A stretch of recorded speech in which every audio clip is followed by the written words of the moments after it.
শুনতেছি মানুষের কাছে যে নদীতে চরবরিবি বরাবর মণিপুর চরে ঈশানবালা ওই জায়গায় একটা জাহাজ ডাকাতি হয়েছে। ওই জাহাজে 8 জন লোক ছিল, 8 জনের ভিতরে 5 জন নিহত হয়েছে আর 3 জন খুব গুরুত্ব অসুস্থ।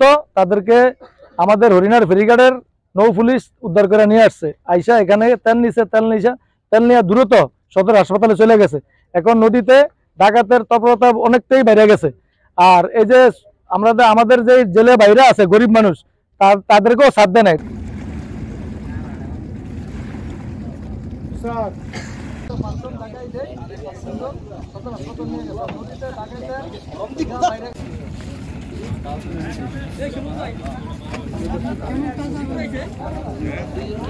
একটা কার্গো জাহাজে 5 জনের মরদেহ উদ্ধার করছে আর 3 জনকে হাসপাতালে নিয়ে গেছে এখনই।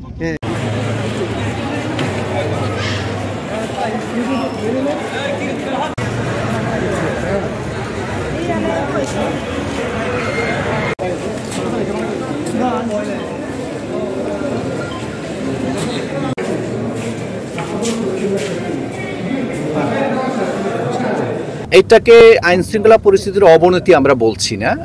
মাঝে মধ্যেই অনেক জায়গাতেই এরকম মানে দুর্ঘটনা ঘটে আর কি। আমরা আসলে সচেতন আছি, সতর্ক আছি, পুলিশও সতর্ক আছে। আমরা এটা তদন্ত করছি। আসলে এটাতে দুর্ঘটনা হিসেবেও ধরে নিতে পারেন, একটা হত্যাকাণ্ড হিসেবে ধরে নিতে পারেন, বা এটা একটা পরিকল্পিত কিছু হতে পারে। কিন্তু আমরা এখানে পুলিশি তদন্তের আগে এটা কিছু বলা যাচ্ছে না। কিন্তু তাদের তো কোনো পরিচয় পাওয়া যায়নি। আপনারা শুনেছেন যে 8 জনের মধ্যে ইতিমধ্যে 7 জনও মারা গিয়েছে। একজনকে আমরা ঢাকাতে রেফার করেছি।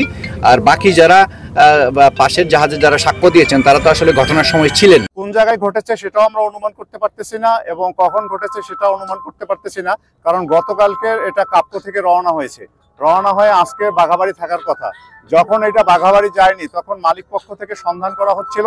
সন্ধানের এক পর্যায়ে তারা অন্যান্য যে জাহাজগুলো এই রুটে চলাচল করে সেই জাহাজের থেকে তারা খবর নিয়েছে, এবং খবর নিয়ে তারা জানতে পেরেছে যে চাঁদপুর এলাকাধীন মেঘনা নদীতে জাহাজটির অবস্থান আছে, এবং সেই অবস্থান থেকেই তারা 999-এর সহায়তায় আমাদেরকে জানায়, এবং আমরা এসে ঘটনাস্থল আমাদের নিয়ন্ত্রণে নেই, এবং আমাদের তদন্ত কার্যক্রম, সুরাতাল কার্যক্রম, এ জাতীয় পুলিশি যে কার্যক্রমগুলো আছে সবগুলো অব্যাহত আছে। 20 মিনিটে আমাদের এখানে 3 জন রোগী আসছেন। তার মধ্যে 2 জন এখানে মৃত আসছেন, আর একজন গলায় গুরুতর, ওনার ধারালো অস্ত্রের আঘাত ছিল এবং শ্বাসনালীটা কাটা ছিল। ওনাকে জরুরি চিকিৎসা দেওয়ার পর ওনাকে ঢাকায় রেফার করা হয়েছে।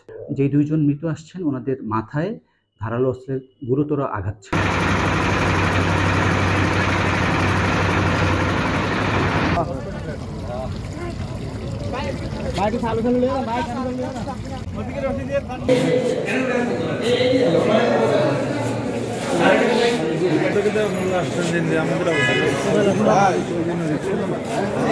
আমাদের